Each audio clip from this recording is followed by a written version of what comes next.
মুসলিম লীগ তো ইনশাল্লাহ আগে যাবে। আমরা দলটাকে সরকারে যাওয়ার জন্য এই মুখী আমরা করব, তাদের সাথে অ্যালায়েন্স করব, এইগুলি আমরা আগে গিয়ে দেখব। কিন্তু আমার দুঃখটা কি জানেন, যে বন্ধুহীন করে দিয়ে গেল, আর মোর্শেদ খানকে আমাদেরকে রাখতে হলো এজ ফরেন মিনিস্টার। এই বেকুফদের কথায় আমি যেতে চাই না, এইসব বেকুফদের কথায় যেতে চাই না।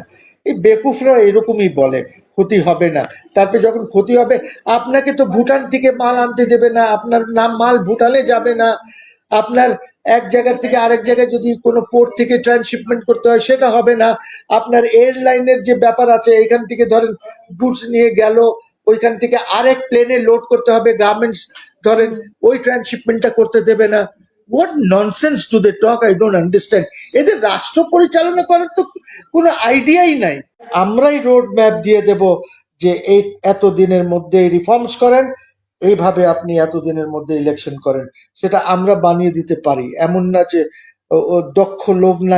দেখেন ফরেন মিনিস্টারের অনেক ইস্যু, তারপরে আপনি এই যে 2008 থেকে যে ফরেন মিনিস্টার ছিল হাসিনার, দেওয়ার আ প্রবলেম, এগুলি কোনো কাজেরই না, এগুলি সব হাসিনার চাটা ইয়ে ছিল। বিএনপির ফরেন মিনিস্টার শামসুল হক সাহেব, উনি কত সুন্দর রিলেশনশিপ রেখেছিলেন পাকিস্তানের সাথে। জিয়াউর রহমান সাহেবের foreign minister professor Shamsul Haque. Mustafizur Rahman সাহেব ফরেন মিনিস্টার ছিলেন বিএনপি আমলে, উনিও হয়তো he was not as good as Shamsul Haque, কিন্তু তারপরে উনি একটা রিলেশনশিপ রেখেছিলেন, ভালো রিলেশনশিপ রেখেছিলেন। উনিও খুব খারাপ ফরেন মিনিস্টার ছিলেন না। কিন্তু আনফরচুনেটলি এমন একটি ফরেন মিনিস্টার বিএনপি নিয়ে আসলো মোর্শেদ খানকে, যে বেটা কিচ্ছুই জানে না ব্যবসা ছাড়া, এবং সে যেখানেই যেত, যার কাছে যেত, সে তার ব্যবসায়িক কার্ডটা আগে দিত ফরেন মিনিস্টারের কার্ড ছাড়া, যার জন্য বিএনপি বন্ধুহীন হয়ে গেছে। বিএনপির এই মুহূর্তে আপনার মিডল ইস্টের সাথে সম্পর্ক নাই, কোন জায়গায় আমেরিকানদের সাথে ওইভাবে সম্পর্ক নাই, কারোর সাথে সম্পর্ক নাই, because of that one man, that is stupid Morshed Khan, যে ডুবিয়েছে বিএনপি কে আর শেখ হাসিনাকে, বন্ধুহীন করে দিয়েছে বাংলাদেশকে। আর যদি সৌদি মানে আপনি বলছেন বিএনপি কে আর শেখ হাসিনাকে, শেখ হাসিনা না, মানে খালেদা জিয়ার এদেরকে ভুলে হয়ে গেছে। মোর্শেদ খান ডুবিয়ে দিয়ে গেছে বিএনপি কে। আর যেটা আপনি সৌদি আরবিয়া যে খালেদা জিয়াকে অনেক রেসপেক্ট করে, সাংঘাতিক রেসপেক্ট করে, এবং সাংঘাতিক রেসপেক্ট করতো, কেন জানেন? বিকজ উনি হলেন জিয়াউর রহমান সাহেবের উইডো, এবং জিয়াউর রহমানের আজকেও আরব এবং মুসলিম বিশ্বে সাংঘাতিক প্রভাব আছে, সাংঘাতিক প্রভাব আছে। খালি ওদেরকে এটা এগিয়ে নিতে হবে। মুসলিম লীগ তো ইনশাল্লাহ আগে যাবে। আমরা দলটাকে সরকারে যাওয়ার জন্য এই মুখী আমরা করব, তাদের সাথে অ্যালায়েন্স করব, এইগুলি আমরা আগে গিয়ে দেখব। কিন্তু আমার দুঃখটা কি জানেন, যে বন্ধুহীন করে দিয়ে গেল, আর মোর্শেদ খানকে আমাদেরকে রাখতে হলো এজ ফরেন মিনিস্টার। মানে এই যে এই ধরনের জিনিসগুলি যে হয়েছে, এইগুলি সমস্যা করেছে। বাট পাকিস্তানের সাথে রিলেশনশিপ 54 বছর না, এই গত 8, 10, 12 বছরে আমাদের রিলেশনশিপটি খারাপ ছিল। যেরকম আমাদের কলিমুল্লাহ সাহেব বলেছেন যে ওই যে অ্যাম্বাসেডারকে বা যারা আসে, ও অ্যাম্বাসেডারের জন্য ওইখান থেকে বলা হয় যে অমুক অ্যাম্বাসেডার আসবে, ওই অ্যাম্বাসেডার এখানে ক্লিয়ারেন্স দিতে হয়, এই নিয়ে প্রবলেম হয়েছিল। আর ইনার আগে যিনি অ্যাম্বাসেডর ছিলেন, উনিও কিন্তু পুরো বাংলাদেশ চুষে বেরিয়েছেন উইদাউট এনি সিকিউরিটি, উনি কানাডার থেকে বাংলাদেশে এসেছিলেন। তো উনি যেটা করছেন, পাকিস্তান দেখেন আমাদের কি আছে, অল আর আওয়ার ফ্রেন্ডস। আমি তো ইন্ডিয়ার সাথেও বন্ধুত্ব রাখতে চাই, ইন্ডিয়া আমার সাথে ষড়যন্ত্র না করলে। ট্রান্সশিপমেন্টটা দিল, সেটা কি বার্তা দিল? মানে সরকারকে, ডক্টর ইউনূস সরকারকে কি বার্তা দিল? দেখেন এই ট্রান্সশিপমেন্ট তো আমাদের আগে বন্ধ করা উচিত, ট্রানজিট আরিয়ে, এটা তো আমাদের বিরুদ্ধে সব। আমরা এখনো তো করছি না। আমরা কি বলেছি যে ট্রানজিট বন্ধ করে দিলাম? বাট সরকার তো ওরা বলছে যে এখন আমাদের কোনো ক্ষতি হবে না, বাংলাদেশের কোনো ক্ষতি হবে না। এই বেকুফদের কথায় আমি যেতে চাই না, এইসব বেকুফদের কথায় যেতে চাই না। এই বেকুফরা এরকমই বলে ক্ষতি হবে না, তারপরে যখন ক্ষতি হবে আপনাকে তো ভুটান থেকে মাল আনতে দেবে না, আপনার নাম মাল ভুটানে যাবে না, আপনার এক জায়গার থেকে আরেক জায়গায় যদি কোনো পোর্ট থেকে ট্রান্সশিপমেন্ট করতে হয় সেটা হবে না, আপনার এয়ারলাইনের যে ব্যাপার আছে এখান থেকে ধরেন গুডস নিয়ে গেল, ওইখান থেকে আরেক প্লেনে লোড করতে হবে গার্মেন্টস, ধরেন হুম। ওই ট্রান্সশিপমেন্টটা করতে দেবে না। What nonsense to they talk, I don't understand. এদের রাষ্ট্র পরিচালনা করার তো কোনো আইডিয়াই নাই। ওদের আমাদের উচিত ছিল ইমিডিয়েটলি, যেই তারা ট্রান্সশিপমেন্ট বন্ধ করেছে আমাদেরকে বলা উচিত ছিল যে আমরা সব ট্রানজিট বন্ধ করে দিলাম। Number one. নাম্বার টু, দেখেন মানে আইডিয়া না থাকলে যা হয়, আপনি ট্রাম্পকে চিঠি লিখেছেন, হুম।